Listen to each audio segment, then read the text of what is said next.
Hi, folks. McBeard here. I'm back with another deck guide for you. I think in future content, I'm probably going to get it a little bit more varied, but I do love making deck guides, and I do love playing Gwent, so you're going to get that from me. This time, we're going to go to Skellige once again, and we're going to check out King Bran discard. This one comes from Commando and supporter of the podcast, as well as my stream, The Kier. And he has put together a really great discard list that I'd like to go through with you. But first, I'd just like to correctly point out that, yes, my background is Deathmold giving Cleaver a shower. That's how it looks, right? Let's check out the deck. So, King Bran discard. I think people believe that, not necessarily incorrectly, that King Bran is the weakest Skellige leader right now, whereas Herald is the strongest Skellige leader. I don't think you're going to find a lot of argument that Herald is the strongest leader. I think that Herald with Axeman and Weather is very strong right now and a very strong meta choice. But what I like about this King Bran list is that it respects the meta. It's not going for the war longships that you'll normally see in a King Bran list that focuses on discarding and therefore dominating the first round with pings. This King Bran respects the fact that the units that have snowbally effects, such as war longships, much like strong decks in the meta like Dagon's Monsters, which has Vrans and Ericus Behemoth, and Henselt that has siege towers. I feel like I say those things almost every video because we're talking about the current meta as of this particular day, April 23rd. So when you look at the current meta, King Bran, not that strong, and persistent effects are getting killed a lot. Control is starting to rise up a little bit in popularity. We're starting to see Henselt combat Dagon, and we're starting to see Radovid actually come up as well because it's a very controlling nature deck as well. This deck doesn't really rely on snowball units like war longships. This has a little bit more respect and is more about just kind of consistently putting power on the board, buffing, and ultimately having the last laugh with really strong resurrects in round 3.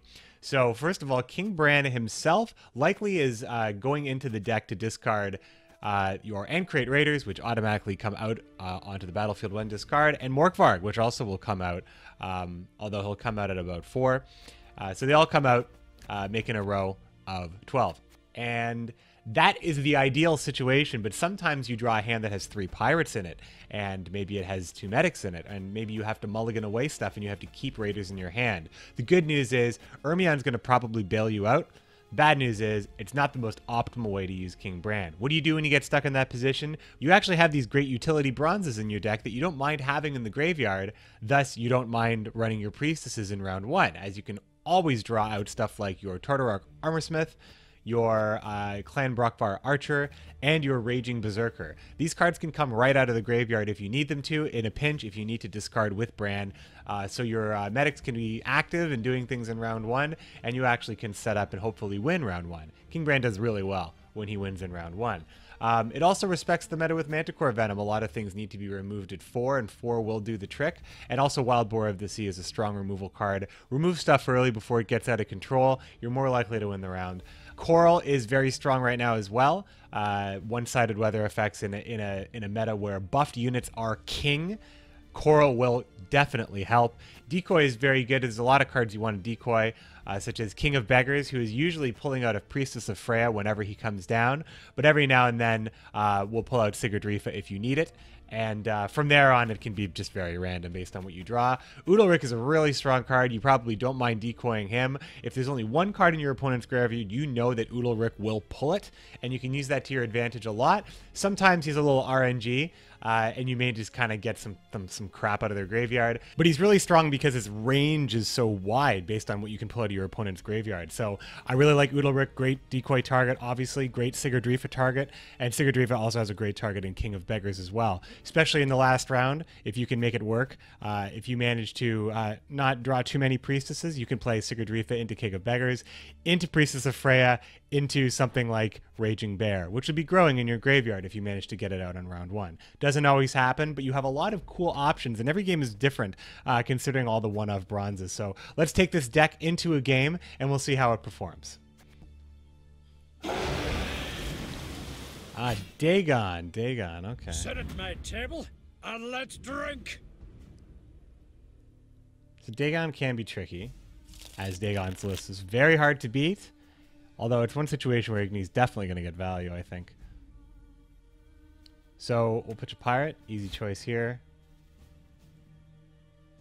Morkvarg we don't want in hand. We don't want two priestesses. Definitely bad with King of Beggars. Udalric is fantastic, and then Morkvarg will be our last to go. Ermion is good too. Ermion is good too. We get to go second. So the pass option is more favorable to us. We're more likely to have more cards in our hand. Crohn's is usually how this all starts. So we're going to play Bran right away because... Did I say Bran? I meant to say Bran. We're going to say Bran. We're going to play Bran right away just because we have to kind of keep this gap as close as possible here. Of course, friend. Oh, well, there's Morkvarg. We'll take him. And then boom, boom. I can hide your stench. So, you know, it is what it is. It's you can't usually ever post up 20 if you're not monsters with Crohn's, but... And he's going for the pass. Very interesting. So he's going for the pass. Now, he did play Old Basket Face. Old Basket Face. So we're going to be putting... I'm pretty sure he did. He did. So we're actually just going to do the worst we can here. Well, there's two things. We have two decent options, actually. One option is to play Geralt Igni, which kills Basket Face and makes sure that he actually doesn't keep anything at all. Wild Boar of the Sea, however, is a little bit probably what I should be doing here. So he keeps just a 2-strength unit, and I still have Igni for something a little bit bigger, a little bit more threatening. So that's what we're going to do.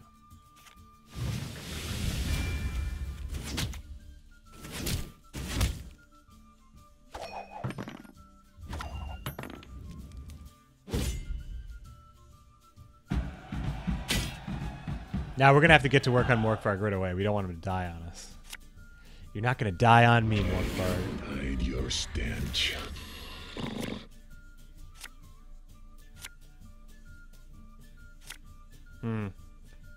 So Udalric pulls out a Crone, so that's 12 strengths. You know. The second Priestess in hand is kind of too bad. I'm glad we didn't draw another Pirate. Although, Ermion could have saved us there. I think taking 12 with Udalric isn't bad, but we really should play this Pirate. But we really should buff Morkvarg first, I think. This is our round to control. And these guys really come alive in round 2. Now they're worth 8. What? Should I pound it That's where you into want the them to be. poker? There's only so much I can do, though. It's not like my graveyard is stacked. I'm going to have to put some stuff there, I think. Arkvist. Interesting. Interesting. Well, that definitely encourages me to get out of the round, doesn't it now? I think we just do our worst here. I think we definitely play the Pirate. Give us all you got! We definitely play... I think we want to play Ermion.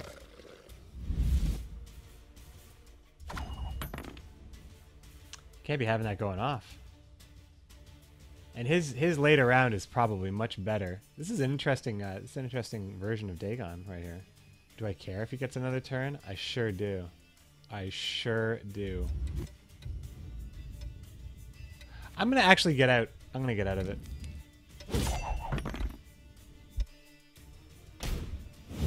I think he played me. I think he played me, but I'm gonna get out of this one.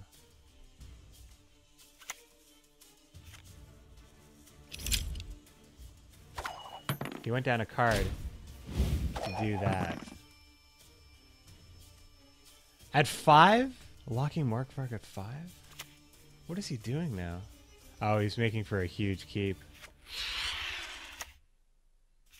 Because he gets a card back from Rockfist anyway. That's not bad. That's not bad at all. I would say that was borderline well played, but we do have Igni, and Igni's always going to be a solution, I think.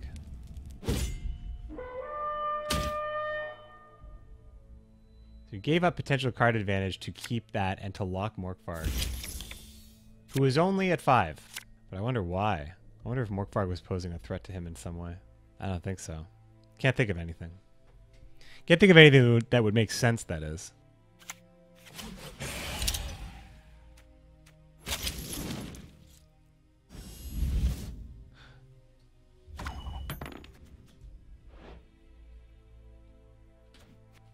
And then he ate Morkvarg. Boy, he sure didn't like Morkvarg. Rest in peace. I really want that decoy. I can help you if you wish. What is... Well, King of Beggars now pulls out Sigurdrifa. Which is good. Which is good, and a good one to have out. Sigurdrifa is going to get quite buffed. Maximum buff, almost. If only we could decoy a priestess. Udalric will buff her too, I think, actually. Udalric will also buff her, I believe. It could happen. A lot of cards to play in round 3 right now. Lots of cards to play. I should probably play Udalric before anything else good gets eaten.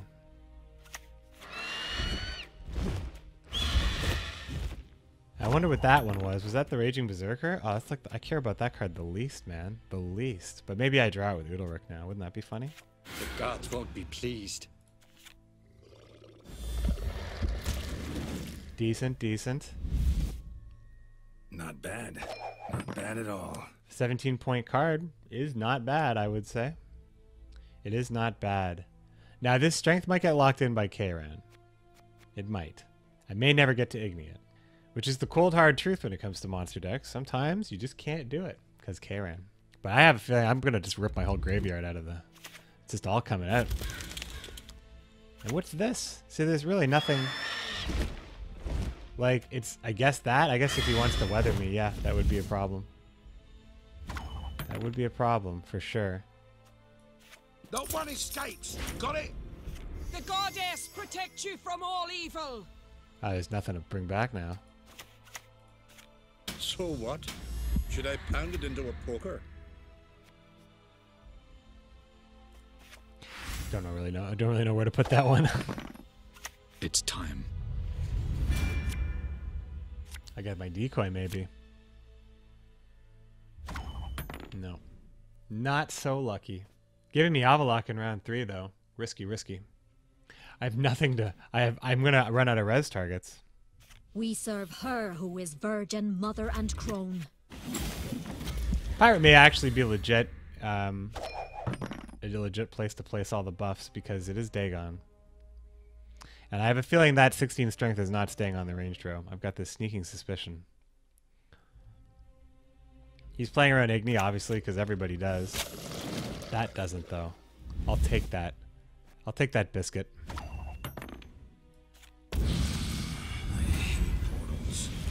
That's good enough for me, I think. So even though I don't have a lot to bring out of my graveyard, I also am doing pretty well in strength right now. But he can basically do whatever he wants now that Igni's down. And out. Good old Octvist. Alright. Modron Freyr is patient, but she brooks no insult. I mean, it's not nothing, right? Each of these plays is a 9-point play. I could be doing much worse, I think. It's just, you know, it's not the hot bronze cards you want. Raging Bears and such. Double Griffin. Generally really, really good against this card, obviously, but... Ah. We serve her who is virgin, mother, So we'll and take crone. that. We'll take that. Restoration is dead right now. Restoration is dead right now. Killing Sigurdrifa was perfect. He's just gonna weather me, right? He's just gonna rain me out. There's nothing I can do about that. Billion barrels of burning pitch.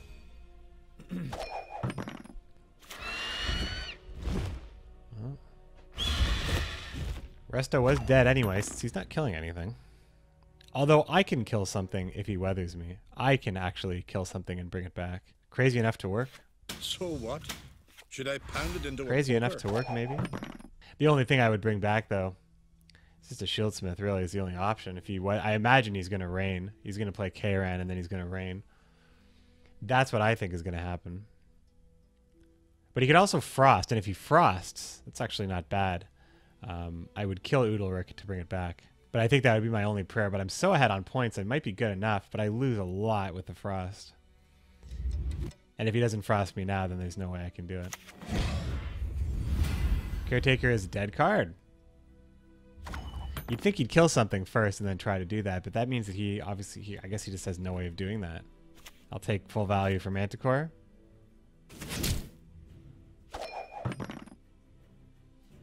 It's probably going to be Frost. Or Rain. They're both decent. 14 of this is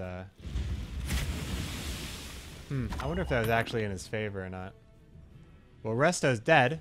Just nothing to come back. So I guess we'll see if he has it or not. I don't think he does.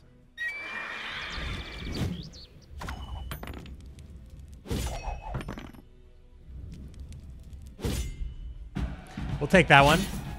Sure. Well, up against Dagon, it wasn't a traditional list by any means, but it was definitely fair game. And he did a lot of work to actually control me. My hand didn't actually look that favorable going into it, but the strength just kind of came out of there. Again, it's really all about the resurrection game, and I think that's where this deck just really excels in just being so powerful out of the graveyard. And I feel like this really showcased that very well. Hope you enjoyed the video. All my info is going to be on the outro card, and like I said, love doing deck guides. We're going to try to mix it up in the future, though. Take care. Thanks for watching, everybody.